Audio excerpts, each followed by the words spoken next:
Chapter 6. Lesson 6. Work to learn, don't work for money. Job security meant everything to my educated dad.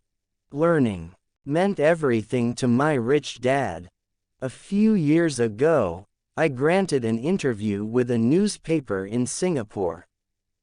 The young female reporter was on time, and the interview got underway.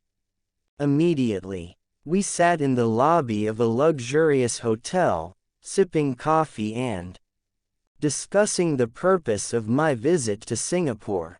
I was to share the platform with Zig Ziglar. He was speaking on motivation, and I was speaking on the secrets of the rich. Someday, I would like to be a best-selling author like you, she said. I had seen some of the articles she had written for the paper, and I was impressed. She had a tough, clear style of writing. Her articles held a reader's interest. "You have a great style," I said in reply. "What holds you back from achieving your dream?" "My work does not seem to go anywhere," she said quietly. "Everyone says that my novels are excellent, but nothing happens. So I keep my job with the paper. At least it pays the bills. Do you have any suggestions?" "Yes, I do," I said brightly. "A friend of mine here in Singapore runs a school that trains people to sell. He runs sales training courses for many of the top corporations here in Singapore, and I think attending one of his courses would greatly enhance your career." She stiffened. "Are you saying I should go to school to learn to sell?" I nodded. "You aren't serious, are you?" Again, I nodded. "What is wrong with that?" I was now backpedaling.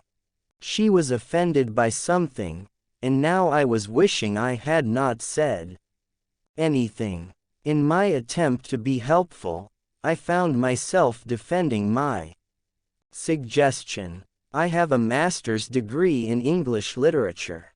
Why would I go to school to learn to be a salesperson? I am a professional. I went to school to be trained in a profession so I would not have to be a salesperson. I hate salespeople. All they want is money. So tell me why I should study sales." She was packing her briefcase. The interview was over. On the coffee table sat a copy of an earlier best-selling book I wrote. I picked it up as well as the notes she had jotted down on her legal pad. "Do you see this?" I said, pointing to her notes. She looked down at her notes. "What?" she said, confused. Again, I pointed deliberately to her notes. On her pad she had written, "Robert Kiyosaki, best-selling author." "It says best-selling author, not best writing author," I said quietly. Her eyes widened. "I am a terrible writer," I said. "You are a great writer. I went to sales school. You have a master's degree. Put them together and you get a best-selling author and a best-writing author." Anger flared from her eyes. "I'll never stoop so low as to learn how to sell. People like you have no business writing. I am a professionally trained writer and you are a salesman. It is not fair," she fumed. She put the rest of her notes away and hurried out through the large glass doors into the humid Singapore morning. At least she gave me a fair and favorable write-up the next morning. The world is filled with smart, talented, educated, and gifted people. We meet them every day. They are all around us. A few days ago, my car was not running well. I pulled into a garage. and the young mechanic had it fixed in just a few minutes. He knew what was wrong by simply listening to the engine. I was amazed. I am constantly shocked at how little talented people earn.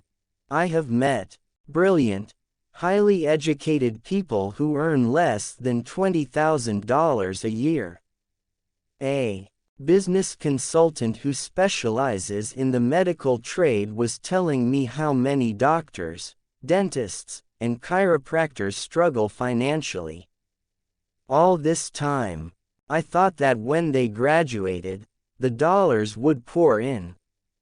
It was this business consultant who gave me the phrase, "They are one skill away from great wealth." What this phrase means is that most people need only to learn and master one more skill and their income would jump exponentially. I have mentioned before that financial intelligence is a synergy of accounting, investing, marketing, and law. Combine those four technical skills and making money with money is easier than most people would believe. When it comes to money, the only skill most people know is to work hard. The classic example of a synergy of skills was that young writer for the newspaper. If she diligently learned the skills of sales and marketing, her income would jump dramatically. If I were her, I would take some courses in advertising, copywriting, as well as sales. Then, instead of working at the newspaper, I would seek a job at an advertising agency. Even if it were a cut in pay, she would learn how to communicate in shortcuts that are used in successful advertising. She also would spend time learning public relations, an important skill. She would learn how to get millions in free publicity. Then, at night and on weekends, she could be writing her great novel. When it was finished, she would be better able to sell her book. Then, in a short while, she could be a best-selling author. When I came out with my first book, If You Want to Be Rich and Happy, Don't Go to School, a publisher suggested I change the title to The Economics of Education. I told the publisher that, with a title like that, I would sell 2 books. One to my family, and one to my best friend. The problem is that they would expect it for free. The obnoxious title, If You Want to Be Rich and Happy, Don't Go to School, was chosen because we knew it would get tons of publicity. I am pro-education and believe in education reform. If I were not pro-education, why would I continue to press for changing our antiquated educational system? So I chose a title that would get me on more TV and radio shows, simply because I was willing to be controversial. Many people thought I was a fruitcake, but the book sold and sold. When I graduated from the U.S. Merchant Marine Academy in 1969, my educated dad was happy. Standard Oil of California had hired me for its oil tanker fleet as a third mate. The pay was low compared with my classmates, but it was okay for a first real job after college. My starting pay was about $42,000 a year, including overtime, and I only had to work for 7 months. I had 5 months of vacation. If I had wanted to, I could have taken the run to Vietnam with a subsidiary shipping company and easily doubled my pay instead of taking 5 months of vacation. I had a great career ahead of me, yet I resigned after 6 months with the company and joined the Marine Corps to learn how to fly. My educated dad was devastated. Rich Dad congratulated me. In school and in the workplace, the popular opinion is the idea of specialization. That is, in order to make more money or get promoted, you need to specialize. That is why medical doctors immediately begin to seek a specialty such as orthopedics or pediatrics. The same is true for accountants, architects, lawyers, pilots, and others. You want to know a little about a lot, was Rich Dad's suggestion. My educated dad believed in the same dogma. That is why he was thrilled when he eventually achieved his doctorate. He often admitted that schools reward people who study more and more about less and less. Rich Dad encouraged me to do exactly the opposite. You want to know a little about a lot, was his suggestion. That is why for years I worked in different areas of his companies. For a while, I worked in his accounting department. Although I would probably never have been an accountant, he wanted me to learn via osmosis. Rich Dad knew I would pick up jargon and a sense of what is important and what is not. I also worked as a bus boy and construction worker as well as in sales, reservations, and marketing. He was grooming Mike and me. That is why he insisted we sit in on the meetings with his bankers, lawyers, accountants, and brokers. He wanted us to know a little about every aspect of his empire. When I quit my high-paying job with Standard Oil, my educated dad had a heart-to-heart talk with me. He was bewildered. He could not understand my decision to resign from a career that offered high pay, great benefits, lots of time off, and opportunity for promotion. When he asked me, one evening, "Why did you quit?" I could not explain it to him, though I tried hard to. My logic did not fit his logic. The big problem was that my logic was my rich dad's logic. Job security meant everything to my educated dad. Learning meant everything to my rich dad. Educated dad thought I went to school to learn to be a ship's officer. Rich Dad knew that I went to school to study international trade. So as a student, I made cargo runs, navigating large freighters, oil tankers, and passenger ships to the Far East and the South Pacific. Rich Dad emphasized that I should stay in the Pacific instead of taking ships to Europe because he knew that the emerging nations were in Asia, not Europe. While most of my classmates, including Mike, were partying at their fraternity houses, I was studying trade, people, business styles, and cultures in Japan, Taiwan, Thailand, Singapore, Hong Kong, Vietnam, Korea, Tahiti, Samoa, and the Philippines. I was partying also, but it was not in any frat house. I grew up rapidly. Educated Dad just could not understand why I decided to quit and join the Marine Corps. I told him I wanted to learn to fly, but really I wanted to learn to lead troops. Rich Dad explained to me that the hardest part of running a company is managing people. He had spent 3 years in the Army. My educated dad was draft exempt. Rich Dad valued learning to lead men into dangerous situations. Leadership is what you need to learn next.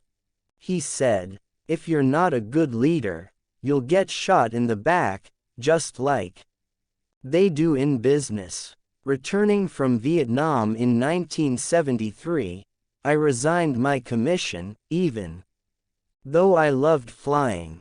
I found a job with Xerox Corp. I joined it for one reason, and it was not for the benefits. I was a shy person, and the thought of selling was the most frightening subject in the world. Xerox has one of the best sales training programs in America. Rich Dad was proud of me. My educated dad was ashamed. Being an intellectual, he thought that salespeople were below him.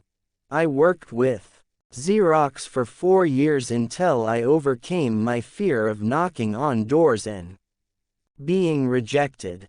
Once I could consistently be in the top 5 in sales, I again resigned and moved on, leaving behind another great career with an excellent company. In 1977, I formed my first company. Rich Dad had groomed Mike and me to take over companies. So I now had to learn to form them and put them together. My first product, the nylon and Velcro wallet, was manufactured in the Far East and shipped to a warehouse in New York, near where I had gone to school. My formal education was complete, and it was time to test my wings. If I failed, I would go broke. Rich Dad thought it best to go broke before 30. You still have time to recover, was his advice. On the eve of my 30th birthday, my first shipment left Korea for New York. JOB is an acronym for just over broke. Today, I still do business internationally. And as my rich dad encouraged me to do, I keep seeking the emerging nations. Today my investment company invests in South American countries and Asian countries, as well as in Norway and Russia. There is an old cliché that goes, JOB is an acronym for just over broke. Unfortunately, I would say that applies to millions of people. Because school does not think financial intelligence is an intelligence, most workers live within their means. They work and they pay the bills. There is another horrible management theory that goes, workers work hard enough to not be fired, and owners pay just enough so that workers won't quit. And if you look at the pay scales of most companies, again I would say there is a degree of truth to that statement. The net result is that most workers never get ahead. They do what they've been taught to do. Get a secure job. Most workers focus on working for pay and benefits that reward them in the short term, but are often disastrous in the long run. Instead, I recommend to young people to seek work for what they will learn, more than what they will earn. Look down the road at what skills they want to acquire before choosing a specific profession and before getting trapped in the rat race.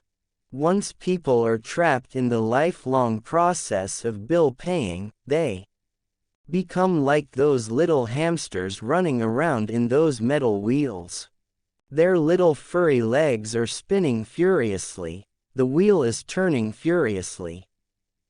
But come tomorrow morning, they'll still be in the same cage. Great job. In the movie Jerry Maguire starring Tom Cruise, there are many great one-liners. Probably the most memorable is, "Show me the money." But there is one line I thought most truthful. It comes from the scene where Tom Cruise is leaving the firm. He has just been fired, and he is asking the entire company, "Who wants to come with me?" And the whole place is silent and frozen. Only one woman speaks up and says, "I'd like to, but I'm due for a promotion in 3 months." That statement is probably the most truthful statement in the whole movie. It is the type of statement that people use to keep themselves busy, working away to pay bills. I know my educated dad looked forward to his pay raise every year, and every year he was disappointed.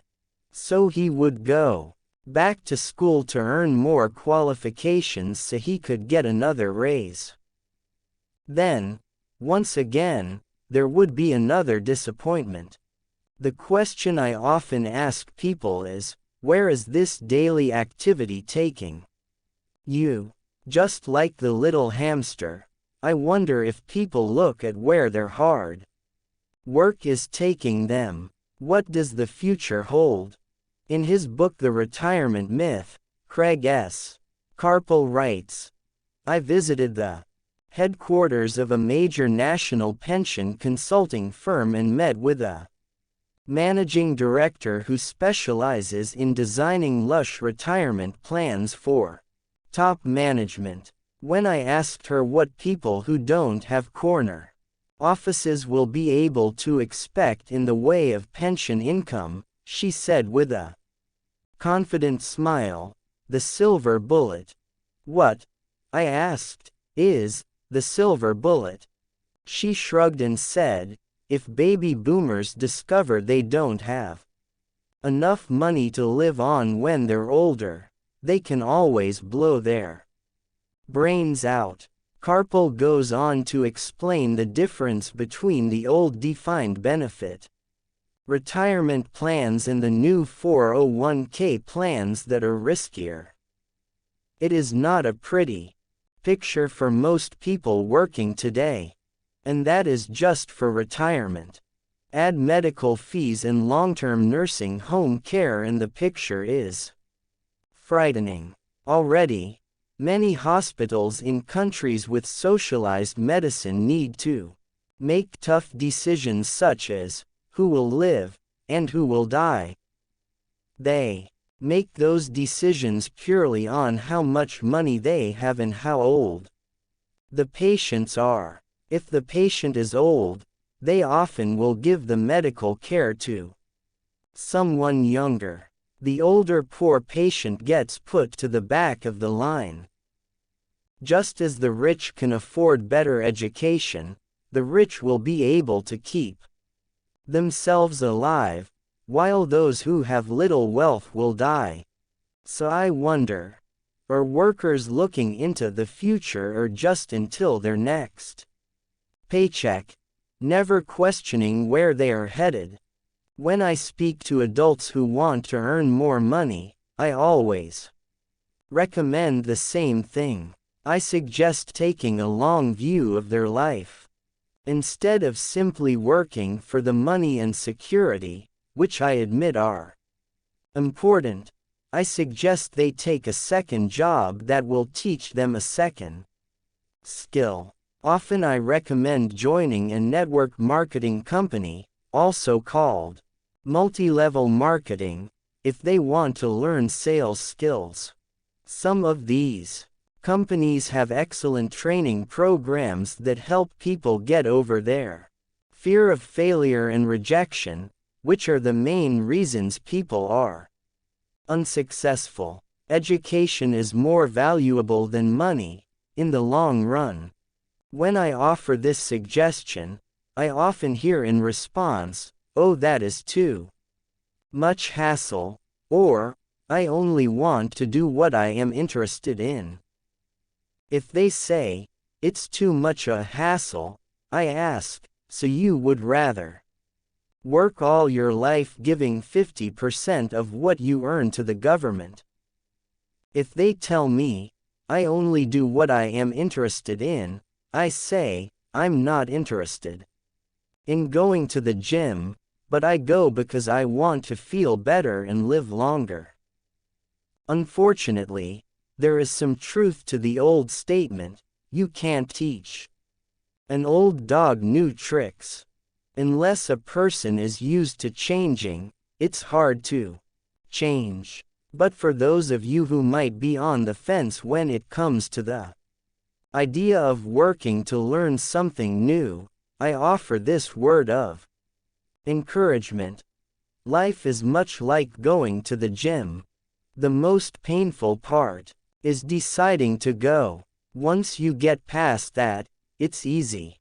There have been many days I have dreaded going to the gym, but once I am there and in motion, it is a pleasure. After the workout is over, I am always glad I talked myself into going. If you are unwilling to work to learn something new and instead insist on becoming highly specialized within your field, make sure the company you work for is unionized. Labor unions are designed to protect specialists. My educated dad, after falling from grace with the governor, became the head of the teachers' union in Hawaii. He told me that it was the hardest job he ever held. My rich dad, on the other hand, spent his life doing his best to keep his companies from becoming unionized. He was successful. Although the unions came close, Rich Dad was always able to fight them off. Personally, I take no sides because I can see the need for and the benefits of both sides. If you do as school recommends, become highly specialized, then seek union protection. For example, had I continued with my flying career, I would have sought a company that had a strong pilots union. Why? Because my life would be dedicated to learning a skill that was valuable in only one industry. If I were pushed out of that industry, my life's skills would not be as valuable to another industry. A displaced senior pilot, with 100,000 hours of heavy airline transport time, earning $150,000 a year, would have a hard time finding an equivalent high-paying job. Teaching in school. Skills do not necessarily transfer from industry to industry. Skills the pilots are paid for in the airline industry are not as important in, say, the school system. The same is true even for doctors today. With all the changes in medicine, many medical specialists are needing to conform to medical organizations such as HMOs. Schoolteachers definitely need to be union members. Today in America, the teachers' union is the largest and the richest labor union of all. The NEA, the National Education Association, has tremendous political clout. Teachers need the protection of their union, because their skills are also of limited value to an industry outside of education. So the rule of thumb is, highly specialized, then unionize. It's the smart thing to do. When I ask the classes I teach, how many of you can cook a better hamburger than McDonald's, almost all the students raise their hands. I then ask, so if most of you can cook a better hamburger, how come McDonald's makes more money than you? The answer is obvious. McDonald's is excellent at business systems.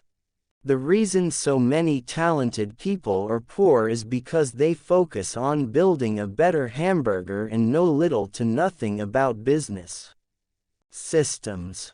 A friend of mine in Hawaii is a great artist.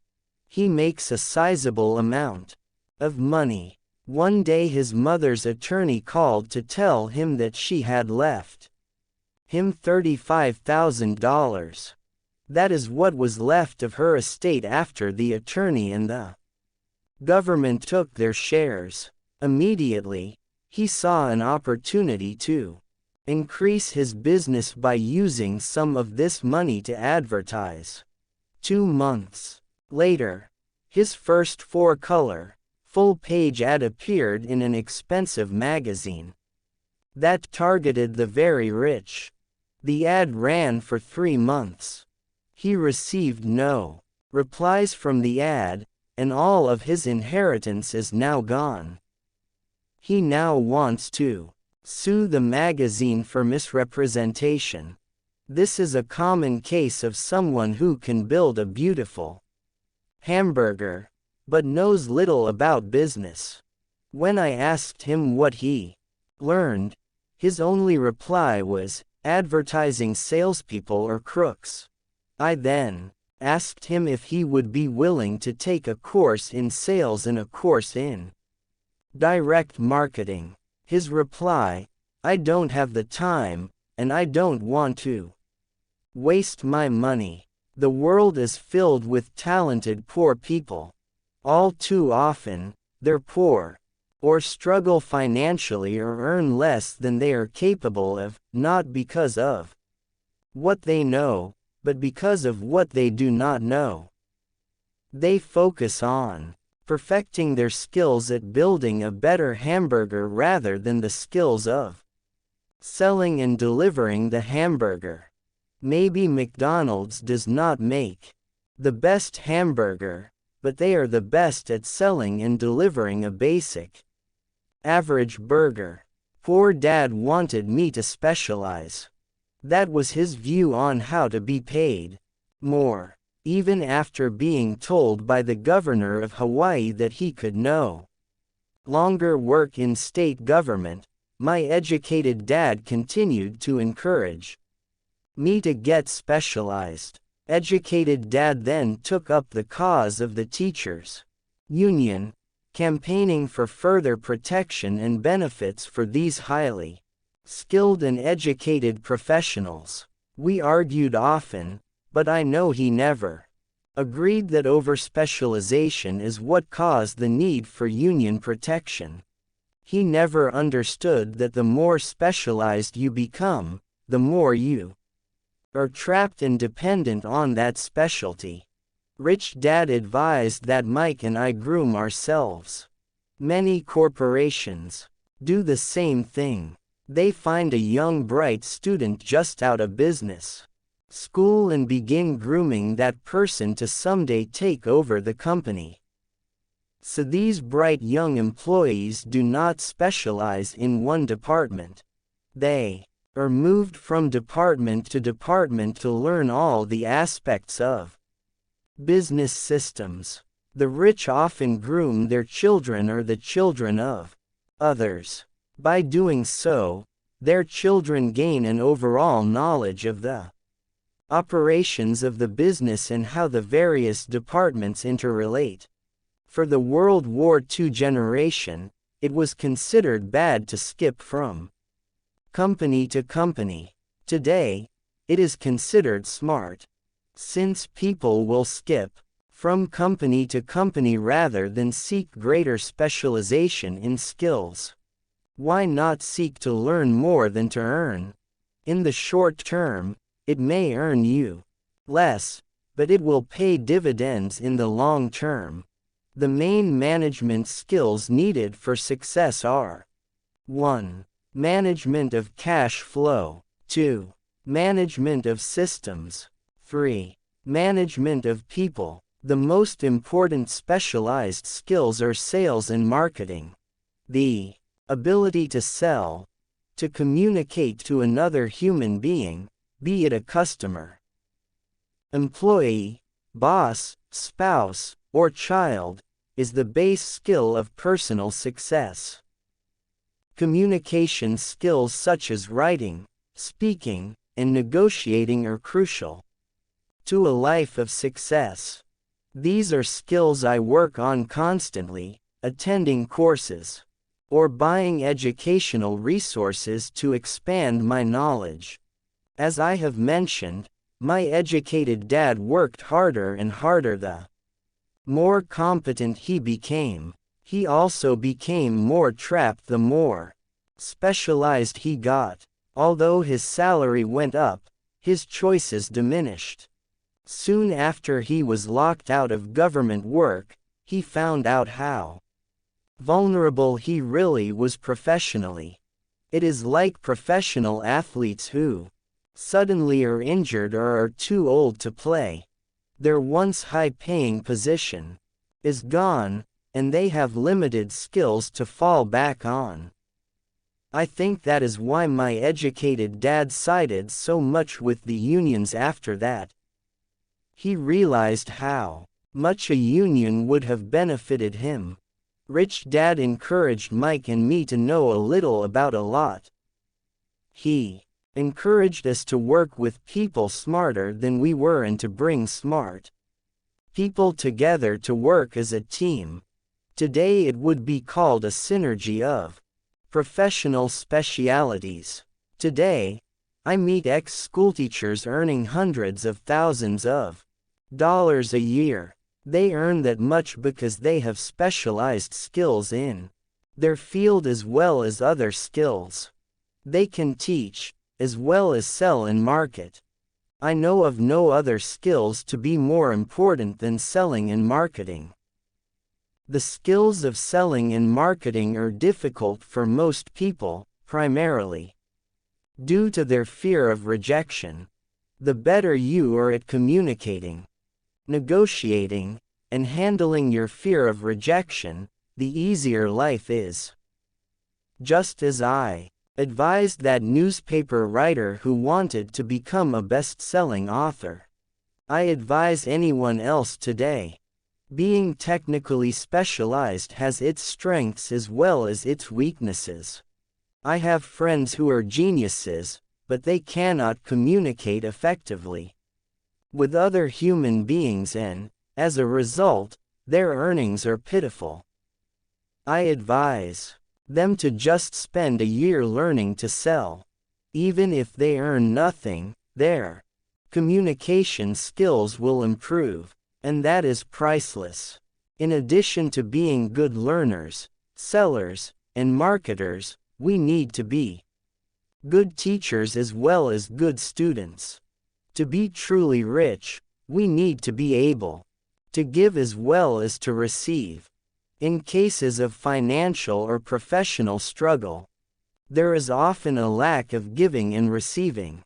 I know many people who are poor because they are neither good students nor good teachers. Both of my dads were generous men. Both made it a practice to give first. Teaching was one of their ways of giving. The more they gave, the more they received. One glaring difference was in the giving of money. My rich dad gave lots of money away. He gave to his church, to charities, and to his foundation. He knew that to receive money, you had to give money. Giving money is the secret to most great wealthy families. That is why there are organizations like the Rockefeller Foundation and the Ford Foundation. These are organizations designed to take their wealth and increase it, as well as give it away in perpetuity. My educated dad always said, "When I have some extra money, I'll give it." The problem was that there was never any extra. So he worked harder to draw more money in, rather than focus on the most important law of money. Give, and you shall receive. Instead, he believed in receive, and then you give. In conclusion, I became both dads. One part of me is a hardcore capitalist who loves the game of money making money. The other part is a socially responsible teacher who is deeply concerned with this ever-widening gap between the haves and have-nots. I personally hold the archaic educational system primarily responsible for this growing gap. Yeah.